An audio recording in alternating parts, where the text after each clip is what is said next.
Добрый вечер. Как всегда, пятница 21:00, как всегда, телеканал АТР, как всегда в это время в эфире я, Аркадий Бабченко, с передачей «Что там у них за поребриком?». И эфир у нас сегодня обещает быть замечательным, насыщенным, потому что новостей в этот раз у нас вагон. Сейчас появятся плашечки, телефоны и вайберы, по которым мы будем ждать ваших звонков, а вы нам звонить, а вы задавать вопросы, а мы отвечать и вообще говорить.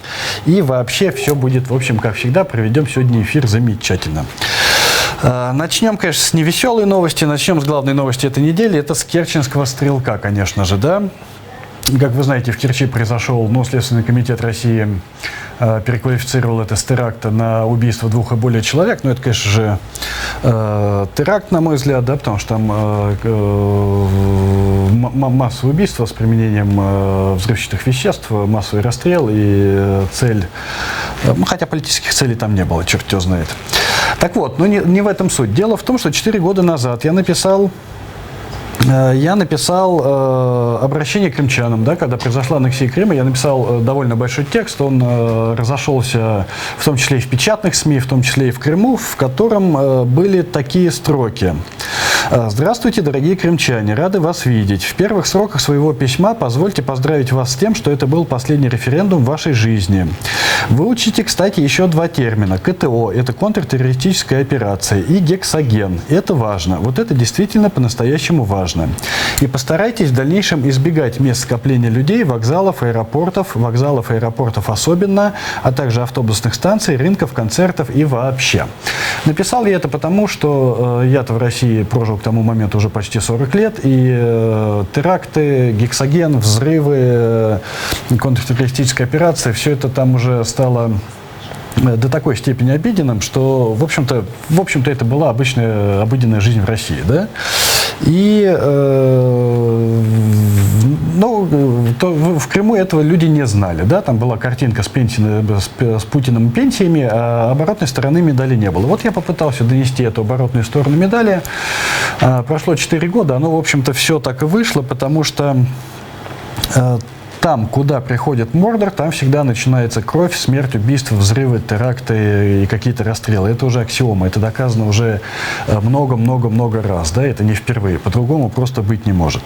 И вот я напомнил об этом в своем посте, опубликовал его на «Эхе Москвы», и тут началась какая-то очередная, в общем-то, какофония, да. На телеканале «Россия-1» в передаче нашей любимой Ольги Скобеевой Александр Хинштейн предложил за это разобраться с радиостанцией «Эхо Москвы», заявив, что ни Бабченко, ни Порошенко, к сожалению, в их юрисдикцию не входят. А вот «Газпром» и «Эхо Москвы» входят в их юрисдикцию, поэтому надо с этим разобраться. Я не смотрю вообще эти передачи, потому что смотреть их не считаю нужным, но здесь был просто чистый Гоголь. Вот то, о чем писал Николай Васильевич. Это ожившая сцена из «Ревизора». Эти лица, эти глаза, эти позы, эти диалоги. Это выражение на лицах. Это просто вот чистейший Гоголь. Давайте посмотрим с вами эту замечательную постановку. Ну вот мы сейчас с вами говорим о том, что не надо политизировать эту ситуацию. Я с вами согласен. Не надо искать врага, и с этим я согласен. Не уподобляться, к примеру, украинской стороны, и я с этим согласен. Но знаете, что происходит? Вот я гляжу и вижу, что на сайте нашей любимой радиостанции «Эхо Москвы» в блогах размещен блог товарища Бабченкова, нам всем небезызвестного, который называется «Это не могло не случиться», где, по сути, идет злорадствование о том, что произошло. Мы читали этот пост, Александр Евсеевич, такое ощущение, что это какое-то свинство, вот, смотрите, ад, кошмар и ужас. Мы даже не Ольга, решаемся его показать. Ад, кошмар, свинство, можем как угодно говорить. Значит, господин Порошенко не в нашей юрисдикции.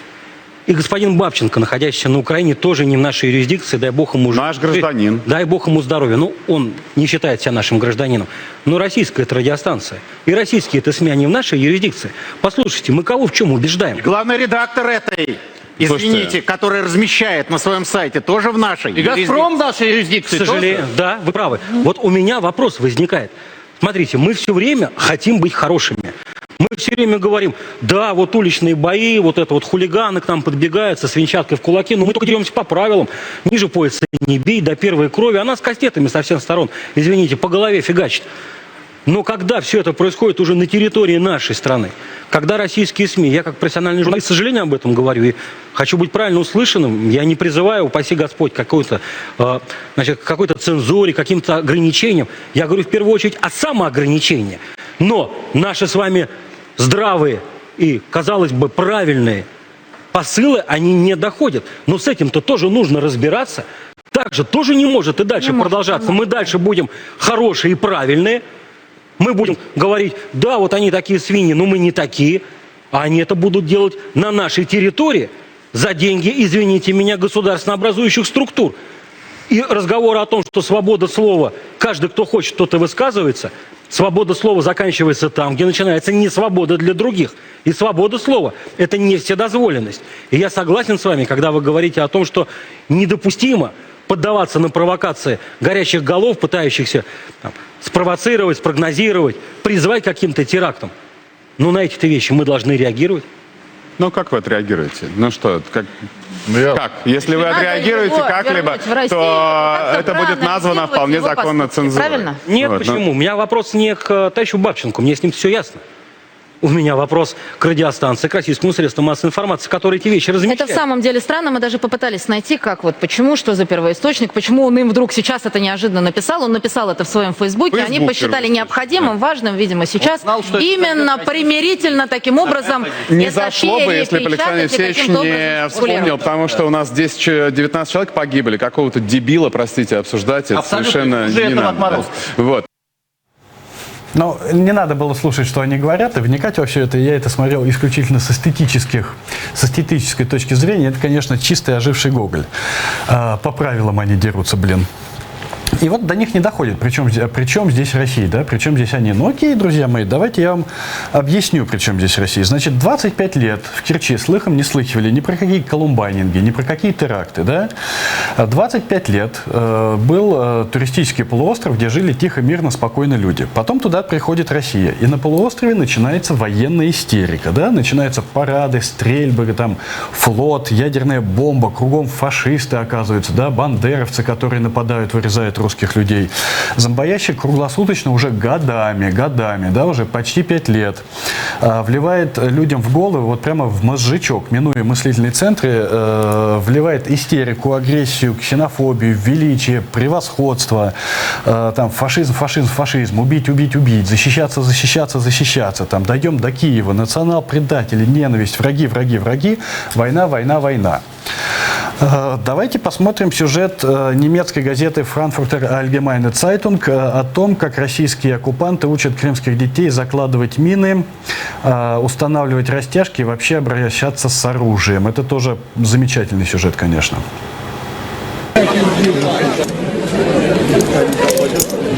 Minen legen, Sprengfallen bauen und Gewehre reinigen. Das lernen diese Kinder auf der Halbinsel Krim. Die russische Armee gibt dort Tageskurse für Schüler. Das Ziel, die nächste Generation für das russische Militär begeistern. Bei diesen 3 Jungen scheint das funktioniert zu haben. Ich fand alles gut. Es war interessant. Man konnte einen Haken werfen und wir durften auch Gewehre auseinanderbauen. Das bringt mich weiter, denn seit meiner Kindheit träume ich davon, ein Minenräumer zu werden, Minen zu legen und zu entschärfen. Die 12-Jährigen lernen hier, wie man Sprengfallen baut und erkennt, wie man Minen legt und sie entschärft. Dinge, die ein Kind können sollte, findet diese Frau. Ich denke, dass solche Kurse notwendig sind. Die Kinder sollen ja etwas Neues lernen. Sie müssen wissen, wie man sich verteidigt. Wir sollten die Kinder zu Patrioten erziehen. Но сюжет на немецком языке, ну и так, по-моему, все понятно, да? Вот приходят какие-то люди в военной форме к детям, не знаю, есть им там 10 лет на этом видео, нет 10 лет, и учат их закладывать мины-ловушки в книге, да? И учительница говорит, что все это нужно, все это оправдано. Напомню, что Вячеславу Рослякову на тот момент было 14 лет, да?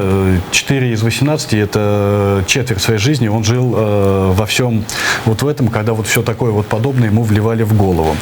Потом в этом колледже, в том самом колледже, да, где произошла эта трагедия, принимают план противодействия терроризму на 2017-2018 год. Опять же, о чем слыхом не слыхали все эти 25 лет. Какой терроризм? Причем есть терроризм? Керчи терроризм, где ИГИЛ, что, не знаю, Чечня, ваххабиты, какие там грузинские террористы, кто? Да? Ну, только украинский фашизм, может быть, это понятно. А потом студентам этого же колледжа раздают автоматы, одевают их в военную форму и устраивают очередной спектакль, опять же, про смерть, про фашистов и про то, как замечательно умереть всем за Родину. Давайте посмотрим сюжет из этого колледжа в Керчи.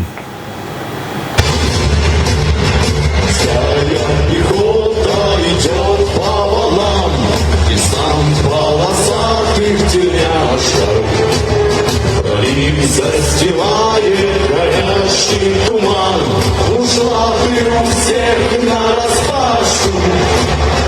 Бой идет, бой идет, в небе путь, горящие строчки. Родина и море за спиной, это самое в жизни главное, это самое святое и точно.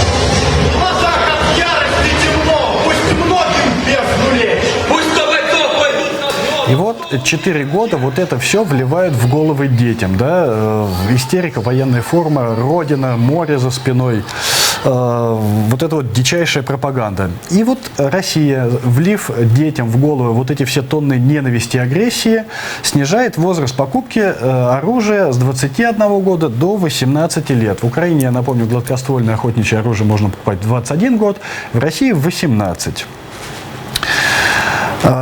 И прокачав ребенку голову вот всей вот этой вот военной истерией, ему разрешают купить помповое ружье. Да? Помповое ружье – это штурмовое оружие, оно появилось, напомню, в Первую мировую войну, называлось как окопная метла, да? Потому что она из окопов вычищала все.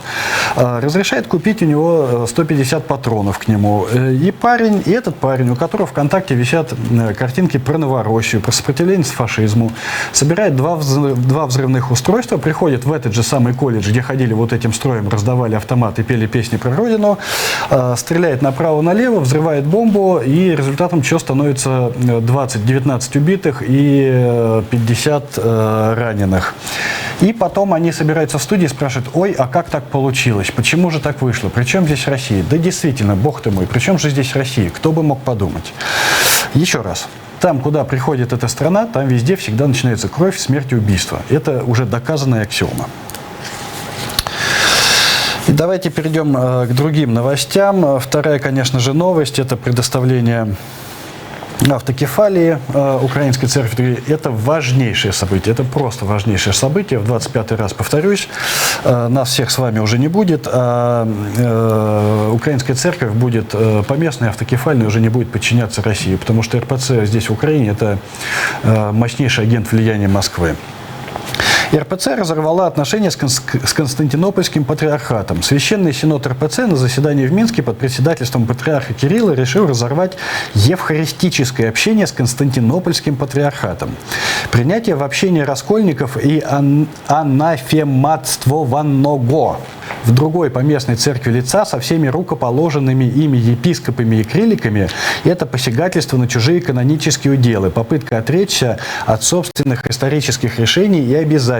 Все это выводит Константинопольский патриархат за пределы канонического поля и к великой нашей скорби делает невозможным для нас продолжение евхаристического общения с его иерархами, духовенством и мирянами. Синод запретил всем священнослужителям РПЦ служение с клириками Константинопольской церкви, а прихожанам Московской патриархии участие в таинствах, совершаемых в ее приходах. Запрет будет действовать до отказа Константинопольского патриархата от принятых им антиканонических решений. Господи, Боже ты мой, вот я родился во второй половине прошлого уже века, я мечтал стать космонавтом, а сейчас я знаю слова анафематствованного в другой повестной церкви совместно со всеми рукоположенными и клириками. Я знаю, что такое евхаристические отношения, какой-то там забыл уже, что экзортат, экзорцист, и экзо что там.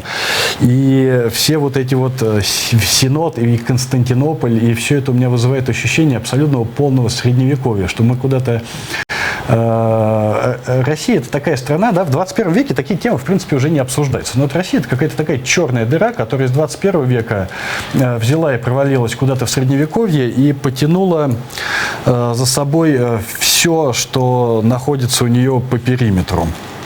Давайте посмотрим замечательное исполнение песни Попа про то, как не возьмет нас проклятый укроп, и про то, чтобы его избушка и подружка повернулась к нему задом, а к лесу передом. Не спрашивайте меня, что все это значит, я сам понятия не имею.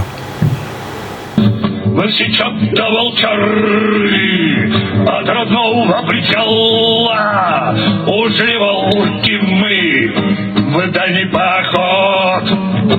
И поставь хоть избушку вверх дорвашкой на пушку, не возьмет нас проклятый укроп. И с комбатом мы лежим, этих годов причешем.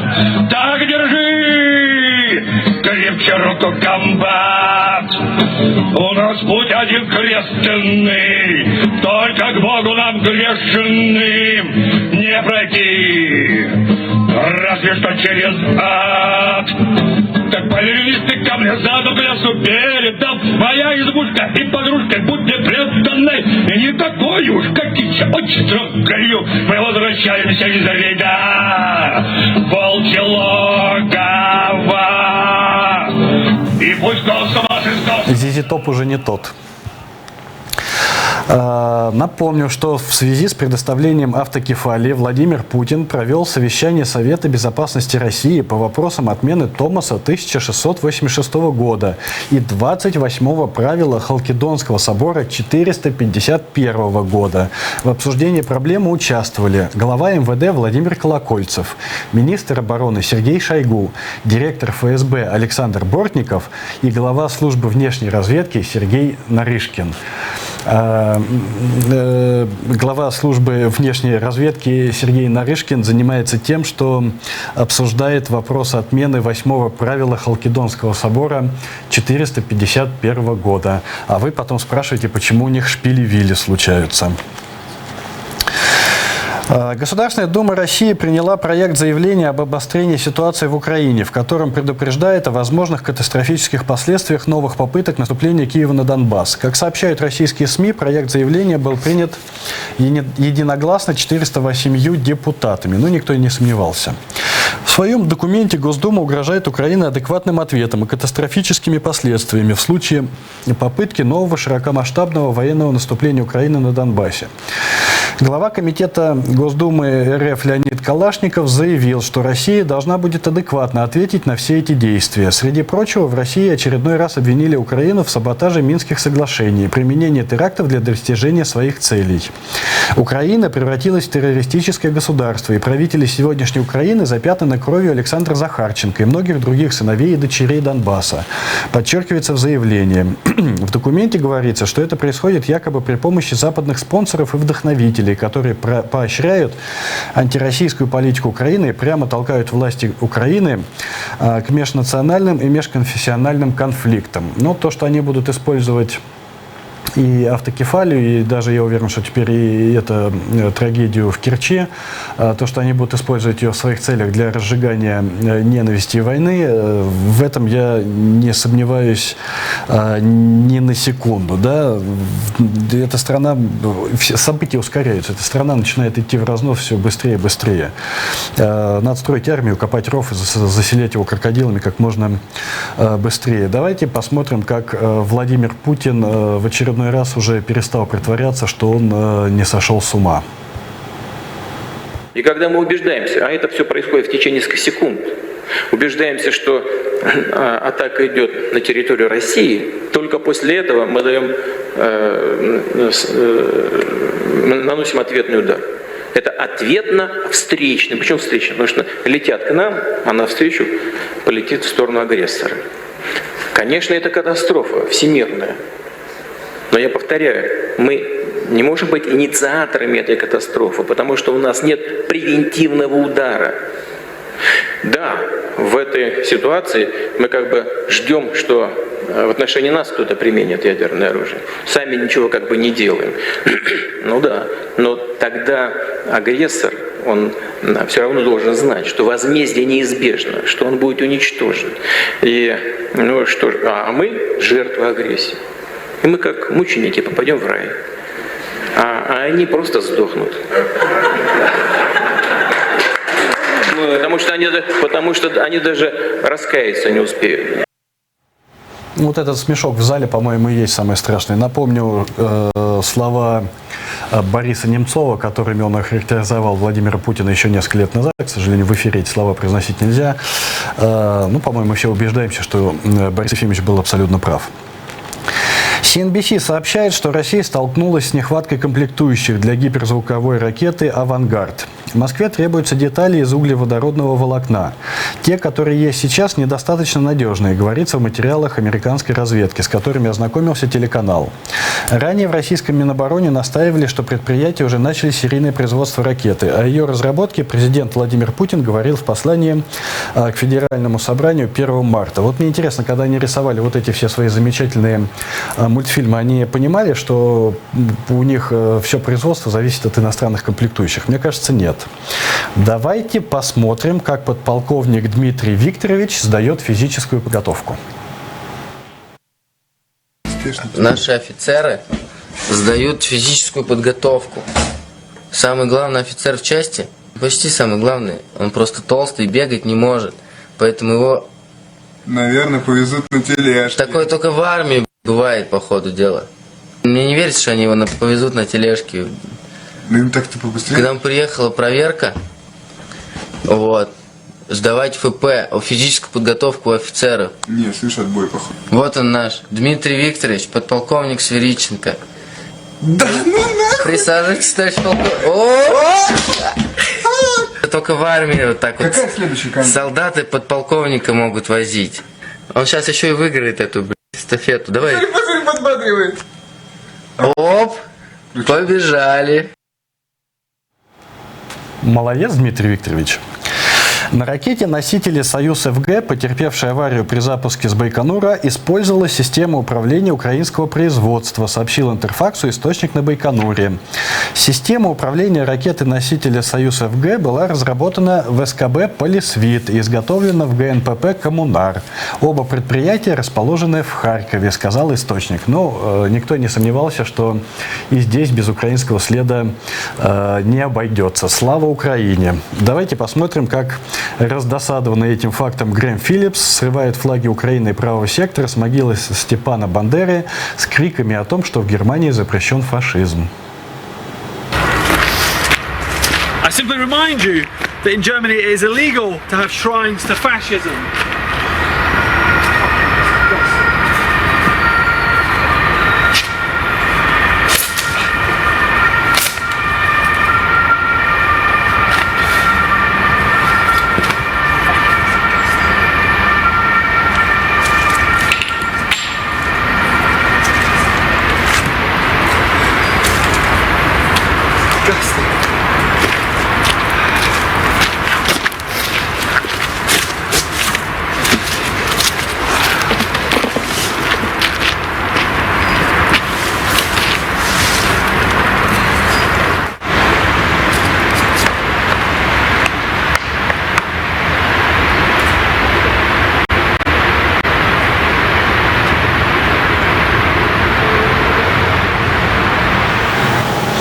Как там Хинштейн-то говорил, мы деремся по правилам, мы все белые и пушистые, а нас проклятые враги бьют кастетами. Напоминаю вам телефоны. Вот телефон в студии, вот Viber. Звоните, задавайте ваши вопросы, ждем ваших звонков. Солдат из охраны Министерства обороны обвинили в экстремизме. Следственный комитет России расследует уголовное дело об экстремистском сообществе с участием военнослужащих, охранявших Министерство обороны в Москве.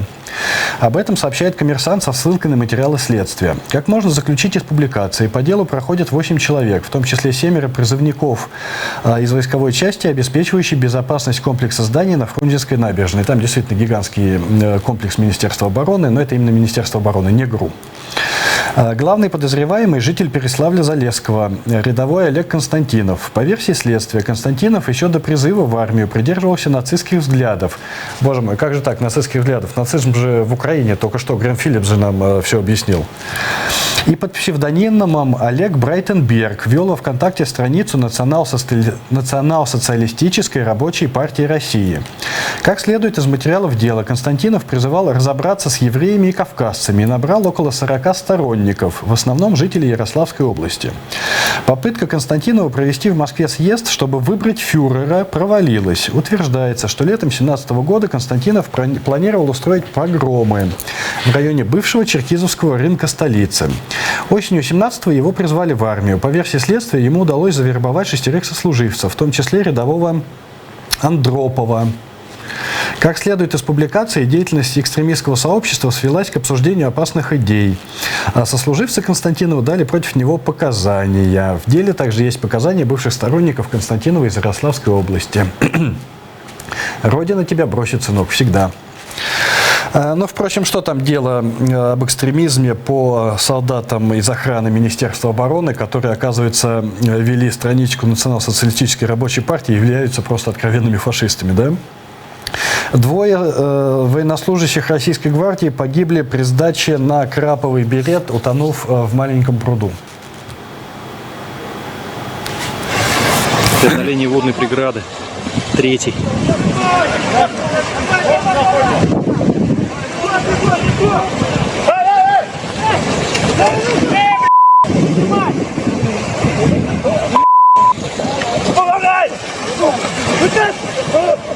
Что, спасать пойдем? Пойдем спасать?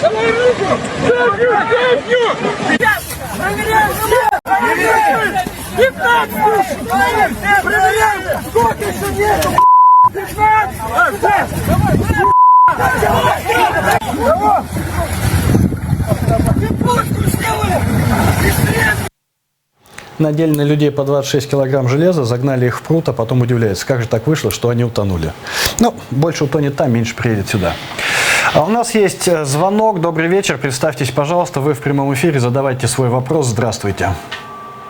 Да, здравствуйте, Аркадий. Меня хорошо слышно? Да, хорошо. Говорите, пожалуйста.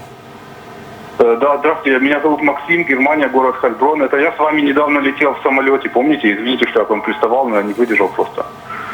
Вот, у меня к вам 2 вопроса.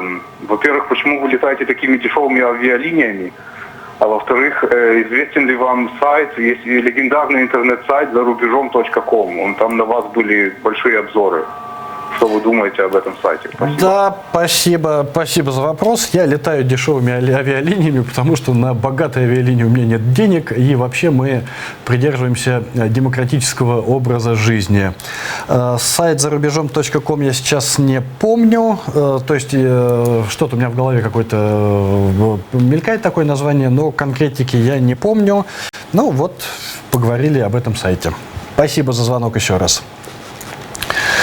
В Ульяновске депутат от КПРФ оштрафован за то, что бросал скумбрию в конкурентов. 22 сентября, когда коммунисты России проводили акцию на площади Ленина в Ульяновске, напротив них стояли представители КПРФ с флагами. Судя по видео, опубликованному в сети, в сторону коммунистов России летели яйца и рядом лежала тушка рыбы. Что-то я не понял, коммунисты России спорят с коммунистической партией Российской Федерации и кидаются друг друга скумбрией, что-то у них там какой-то разлад пошел. Но зато к скумбрии отлично идет огуречный лосьон. Давайте посмотрим сюжет об импортозамещении в России и о новом виде сибаритского проведения досуга, скажем так. К вам из Ордынки приехал Дэн Дыркин. Я являюсь ведущим фунфурье России и зарубежья. Добро пожаловать на мастер-класс по огуречному лосьону. Итак, огуречный. В его основе лежит 70% спирт, лимонная кислота и экстракт огурца, из-за чего лосьон обладает характерным ароматом. Однако огуречный экстракт очень вреден для вашей печени. Поэтому перед употреблением огуречного лосьона я настоятельно рекомендую провести его декантацию. Берем декантер и наливаем огуречный лосьон.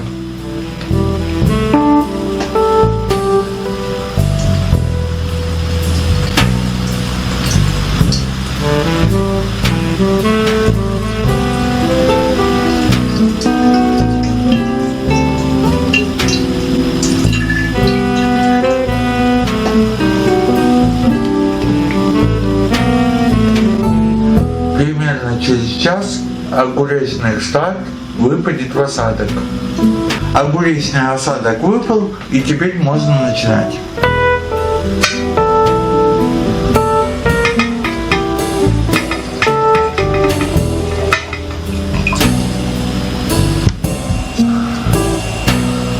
После декантации огуречный лосьон очень напоминает запах манго, запах и вкус. И очень приятно пьется. И перед подачей напитка рекомендую украшать только огурца. И как всегда, мы не обойдем внимания наших дам. Подайте вашей девушке огуречный лосьон в виде желейного десерта, и вы произведете на нее неизгладимое впечатление. Вот, но про желе мы уже смотреть не будем. Видите, какие новости импортозамещения. Уже пошел бьюти огуречный лосьон. Ну что там происходит после огуречного лосьона? На востоке Москвы подожгли церковь и здание воскресной школы. Об этом сообщили в Синодальном отделе по церковной благотворительности и социальному служению. Храм загорелся минувшей ночью. На записях видеокамер видно, что злоумышленник в маске с рюкзаком и 2 бутылками в руках облил стены храма и воскресной школы горючей жидкостью, а затем поджег.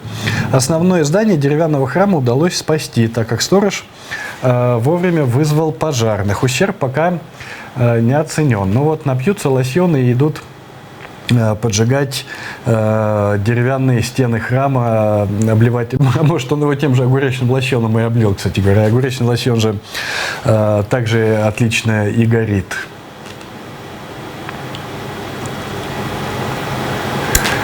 Хорошо горит, красиво горит. Как мы видим, любят церкви. Церкви все больше и больше начинают любить в Российской Федерации.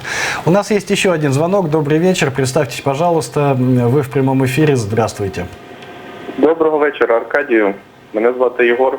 Я хочу вам задати питання з приводу, ви, звичайно, знаєте, що так звана барнаульська мучениця приїхала в Україну, рятуючись від переслідувань Російської держави. І я хотів би вам задати питання, як людини публічної, яка перебуває в Фейсбуці, в Твіттері, в Телеграмі. Ви не вважаєте, що таких людей потрібно перевіряти, таких публічних людей, не дивлячись на те, що вони переслідувані, перевіряти на, скажімо так, на Крим наш перед тим, як давати їм дозвіл на в'їзд в Україну? Да, спасибо, хороший вопрос. Речь идет, насколько я понимаю, о Марии Матузной, которой в России выписали срок за какие-то там мемасики ВКонтакте. Но я, честно говоря, уже за этой темой не следил, потому что там уже такой вал пошел всех этих сроков, всех этих мемасиков. С этой Марией Матузной я, честно говоря, не знаком. Но я считаю, что да, конечно, надо проверять. Безусловно, действительно. Если Крым наш, тогда что сюда ехать, да, зачем сюда бежать? А потом дело в том, что, понимаете, я понимаю, почему это вызывает такое вот отторжение, да, потому что уже почти 5-й год идет война, и водораздел уже произошел, да, водораздел уже произошел. Ну, в общем-то, по большому счету, уже плевать всем на то, что ты там постил у себя, какие мемасики ты постил у себя в своем контакте, потому что, раньше надо было как-то думать, раньше надо было обо всем этим озадачиваться. Дмитрий Шалай, арестованный после того, как угрожал взорвать машину около Кремля, высоко оценил мужество директора Росгвардии Виктора Золотова, заявил ответственный секретарь Общественной наблюдательной комиссии Москвы Иван Мельников. Члены ОНК встретились с Шалаем в ходе проверки в СИЗО Бутырка. По словам Мельникова, Шалай заявил: «Знаю, что командующий Росгвардии не сдрейфит, чтобы чего бы кто ни говорил, он настоящий мужик. Подошел, вытащил баллон, сел в машину, мы с ним поговорили». Вот вы видите сейчас это видео, как это было. Напомню, что главным по пиарам у Золотова, как бог его, у Виктора Золотова в свое время был как раз-таки Александр Хинштейн. И, видимо, Хинштейн был и тем сдерживающим фактором, который сдерживал Золотова от всех вот этих действий, от таких вот террористов, обезвреживания таких террористов, от вызова Навального на дуэли и всего прочего, чего он наговорил за последнее время. И вот Хинштейн уволился, а Золотов просто-напросто встал на колени и залаял. У нас есть еще один звонок. Добрый вечер, вы в прямом эфире. Здравствуйте. Добрый вечер, Аркадий. Меня зовут Юрий. Я бы хотел задать вопрос по поводу Марии Максаковой. То есть вы знаете, наверное, что происходит, как раздувают российские СМИ и вообще все эти передачи продажные по поводу того, что как ее обманули с квартирой, как она вышла фиктивно, нефиктивно замуж якобы. Что вы думаете по этому вопросу? Что они хотят добиться? Они хотят добиться подвести ее под уголовное дело? Или же это связано с чем-то с другим? Спасибо за вопрос, но я просто не думаю, что я могу на него ответить, потому что я абсолютно не слежу за этим делом, абсолютно не слежу, что там происходит в жизни и судьбе Марии Максаковой. Мария Максакова была депутатом Государственной Думы от «Единой России», и поэтому все, что происходит в ее жизни, мне абсолютно неинтересно. То, что Россия это использует она использует любой повод для любого поливания фекалиями Украины, для любого расшатной ситуации, это абсолютно понятно. Но по существу я не могу ответить на ваш вопрос. А давайте мы посмотрим, кстати, как Виктор Золотов поет, между прочим.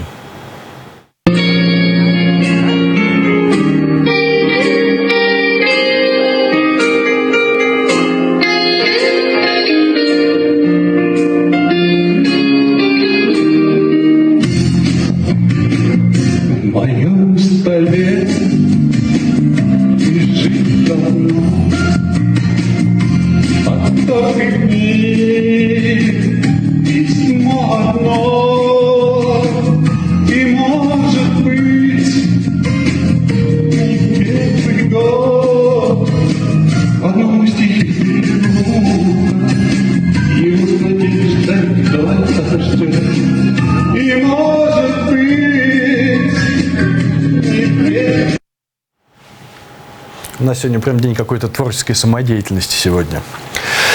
Экс-глава Федеральной службы охраны Евгений Муров, будучи в санкционном списке, съездил на лечение в Швейцарию под именем Аркадий Иванов. Поездка состоялась в мае 2014 года. Муров должен был ехать в Швейцарию для лечения тазобедренного сустава, но за несколько дней до этого главу ФСО, незадача-то какая, внесли в санкционный список США. По словам источника, чтобы избежать проблем с пребыванием в Европе, генералу Мурову был выдан загранпаспорт на имя Аркадия Петровича Иванова. Вот вы все, Баширов и Петров, Чипига и как его там, Мишин. Ну, Баширов и Петров — это хоть какой-то полет фантазии. Здесь все просто. Аркадий Петрович Иванов. Непонятно, почему, правда, Аркадий, а не Сидор Петрович Иванов. Было бы совсем беспалево. А то взял собака такое имя испоганил хорошее. Переходим к новостям экономики. Глава Пенсионного фонда Карелии умер, не дожив до пенсии. Бывший мэр Петрозаводска и руководитель Карельского отделения Пенсионного фонда России Николай Левин умер в аэропорту Москвы во время командировки, не дотянув до 60 лет. Возраста выхода мужчин на пенсию даже по старому законодательству. Отметим, что всего месяц назад он активно поддерживал повышение пенсионного возраста. Сегодня стоит задача не только принять поправки в пенсионное законодательство, нужно реализовать задачу 80+, чтобы достичь необходимой средней продолжительности жизни. А это вопросы демографии, создания условий для занятий физкультурой, спортом. Ведь самое главное – это здоровье, сказал Николай Левин в своем выступлении 5 сентября 2018 года, после чего умер в возрасте 59 лет.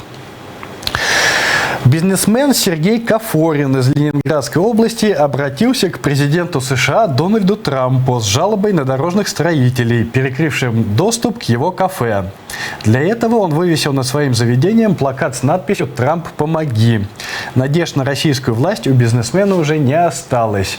Вот раньше к Обаме все обращались: «Обама, помоги», потом пришел Трамп, потом был «Обама чмо», потом Трамп чмо, теперь опять «Трамп, помоги».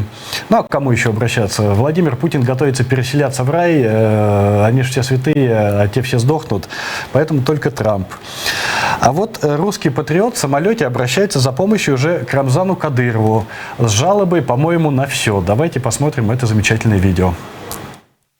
Женщина, я не знаю вашего имени, но вы вдвоем здесь стоите, вы мне помогаете хотя бы как-то. Я сижу связан, у меня высшее образование, я закончил с красным дипломом сам, я не запятнал честь своей родины, своей страны.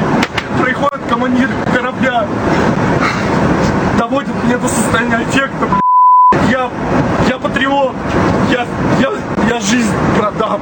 Рамзан Кадыров, если ты мужчина, если ты готов не только за мусульман, иншаллах, если ты Аллаху готов отдать жизнь, посмотри это видео, сделай выводы, брат, что они творят, эти русские свиньи, что они со своими делают. Они готовы предать каждого за кусок хлеба, за стойки, за золото. Они 350 человек. 350 человек в этом самолете. У меня сила, я плачу, потому что это слезы. Но это не мои слезы, это их слезы, потому что эти слезы в кровь превратятся. Я готов каждому ответить за базар. Я могу разговаривать на фене, я могу общаться с авторитетами, я могу расстрелять всех, кто выйдет с этого самолета. Потому что если я позвоню людям, Винни-Пуха, Дарькин, Серега Шепелявый, кто он еще? Пушок. Вот он хранитель очага. Да я просто Капитонову, нашему смотрящему, депутату ЛДПР. Если он брат, если он смотрит это видео, а вы скинете мне это видео потом на память, детям буду показывать. Я думаю, что на следующее утро у этого человека был серьезный разговор с Винни-Пухом, Шнурком и Капитоном, смотрящим от ЛДПР. В Москве у посетителя кафе украли чемодан лапши быстрого приготовления. Полиция Москвы возбудила уголовное дело о краже после того, как у мужчины украли из кафе чемодан, полностью заполненный упаковками лапши «Доширак» и «Ролтон». Мужчину обокрали вечером 14 октября, когда он ужинал недалеко от Казанского вокзала. Кроме чемодана, у него похитили сумку с вещами. Общий ущерб потерпевший оценил почти в 11 тысяч рублей. Вскоре полицейские задержали по подозрению в краже уроженца Самарской области. Его отпустили под подписку о невыезде. Вернули ли полицейские украденную лапшу владельцу, не сообщается. Помните, на прошлой неделе в России была драка за санкционные шпроты, которых там не осталось. Вот теперь у мужика сперли Ролтон на 11 тысяч рублей. У них шпрот нет, а у нас есть. У них Ролтона нет, а у нас есть.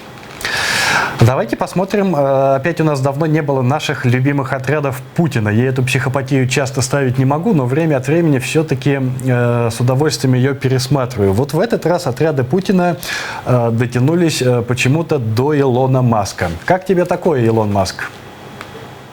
По решению суда Нью-Йорка предприниматель Илон Маск уволен из компании Tesla и не сможет занимать в ней ближайшие 3 года руководящих должностей. Также отмечается, что по решению суда Маск должен будет заплатить штраф в размере $20 миллионов. Ну что, Илон Маск, теперь ты понял, что значит действовать против России и отрядов Путина? Не надо было с нами связываться. Так будет с каждым, кто против нас.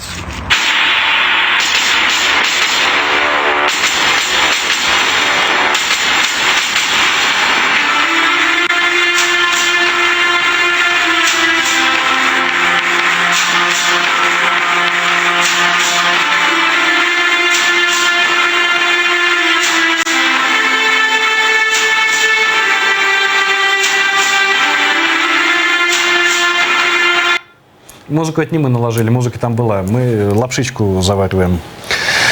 Волонтеры отремонтировали столетний деревянный дом в Калуге. Спустя год его снесли. В Калуге 13 октября снесли деревянный дом 1910 года. Это одноэтажный дом, который построил для себя архитектор Александр Яковлев. Относится он к деревянному модерну. Дом был в плохом состоянии, но волонтеры его восстановили. Волонтеры работали несколько месяцев, и перед самым завершением ремонта они узнали, что появился собственник, который собирается расселять жильцов и сносить дом, чтобы купить соседний участок и построить там нечто большое. У дома Яковлева раньше был охранный статус, но потом его отозвали из-за аварийного состояния. Дом снесли даже до окончания публичных слушаний. Вот это просто замечательная иллюстрация к теории малых дел. В России полно людей, которые верят в теорию малых дел, что надо вот малыми делами улучшать жизнь на месте, и тогда улучшится жизнь во всей стране. Вот просто отличный ответ власти на теорию малых дел.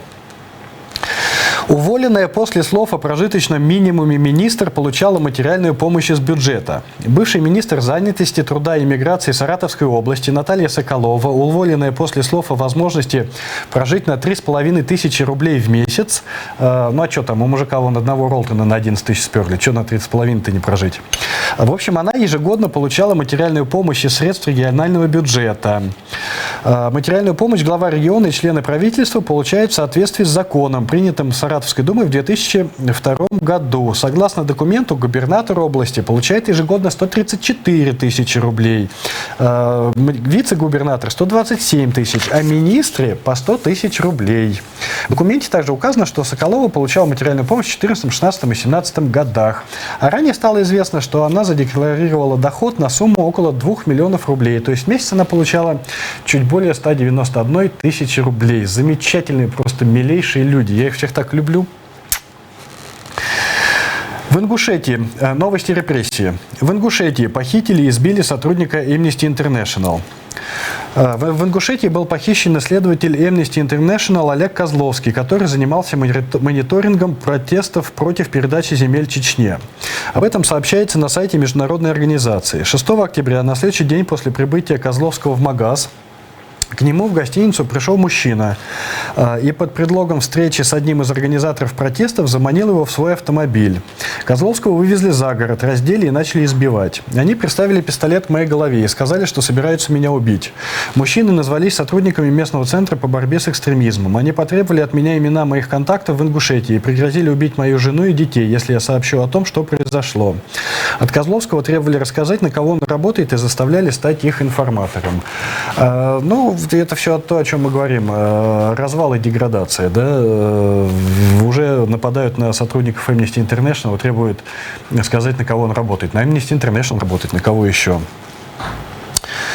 Андрей Бабицкий пожаловался, что Прилепин назвал его чудаком на букву «М».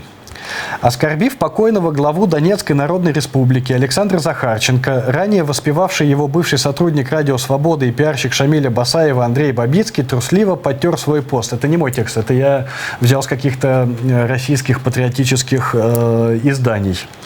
Теперь он жалуется, что писатель из замкомбата армии ДНР Захар Прилепин назвал его чудаком, а красавица-коммунистка и штангистка Марьяна Наумова резиновым контрацептивом. Заодно Бабицкий оклеветал Прилепина, сбрехав, что он был связан с Донбассом только через Захарченко, забыв о простых людях.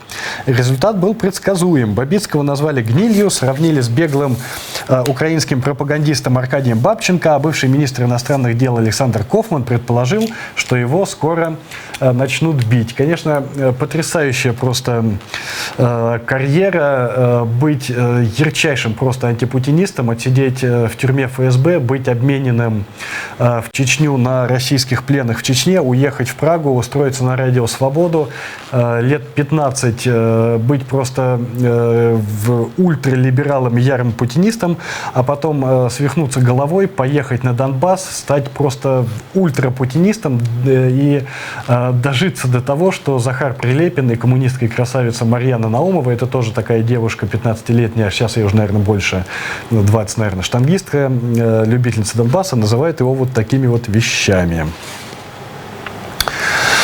В Петербурге неизвестные попытались поджечь офис редакции ФАН. Это уже вторая атака за год. Злоумышленники разбили камнем окно первого этажа здания бизнес-центра «Ильич» на Белоостровской набережной 8, где работает это агентство пропаганды, и кинули в окно коктейль Молотова. Федеральное агентство новостей, напомню, это Пригожинский холдинг пропаганды, выросший из Ольгина. Сейчас он находится действительно в бизнес-центре, который называется «Ильич».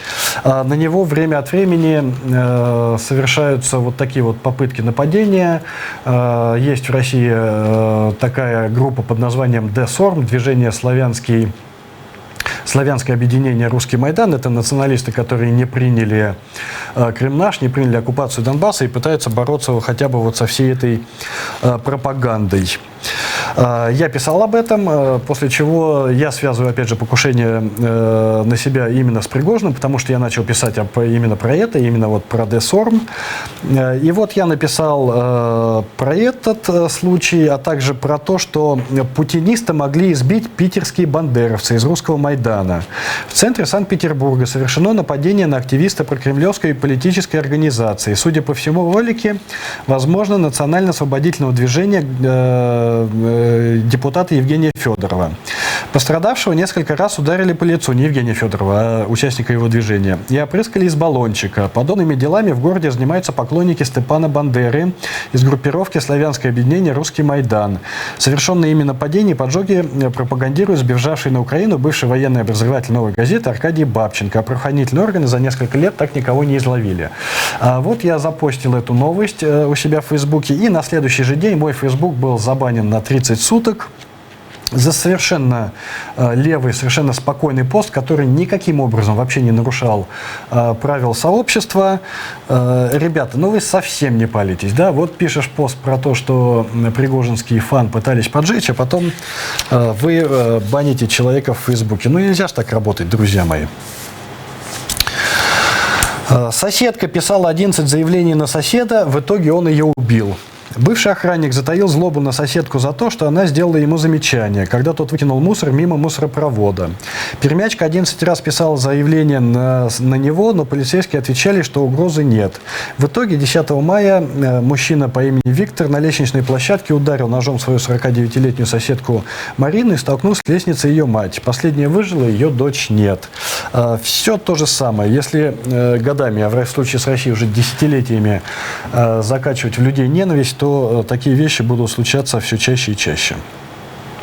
Зато в Ростове-на-Дону вдова лидера Кущевской организованной преступной группировки добилась возврата ей особняка и Порше из наследства Цапка. Ростовский областной суд подтвердил право Анжелы Марии Цапок, вдовы лидера Кущевской ОПГ Сергея Цапка, на пользование ею особняком площадью 409 квадратных метров, который расположен в западном жилмассиве южной столицы, и автомобилем Порше Панамера Турбо, купленным незадолго до трагических событий на Кубани, когда в доме бандитами были убиты 12 человек. Летом нынешнего года железнодорожный районный суд Ростова-на-Дону по иску гражданки Цапок снял арест с дома и автомобиля, но отказался удовлетворить ее требования о возврате $6 миллионов, размещенных на ее счете. Ну вот, правосудие восторжествовало. Бедной вдове отдали всего лишь маленький домик площадью 409 квадратных метров и Porsche Panamera Turbo. 6 миллионов не вернули, а вы говорите, не работает правосудие. Анатолий Чапига и Александр Мишкин, более известные сейчас как Баширов и Петров, в октябре 2014 года следили за Сергеем Скрипалем в Чехии.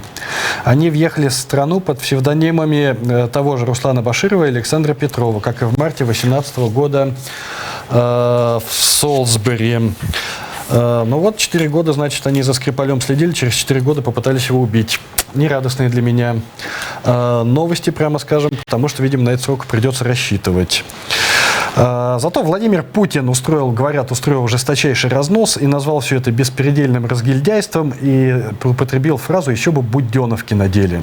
ГРУ нашло виновных в провале в Нидерландах. Среди них близкий друг Чапиги. В Минобороны прошло совещание, на котором обсуждались последние инциденты с раскрытием агентов ГРУ за рубежом.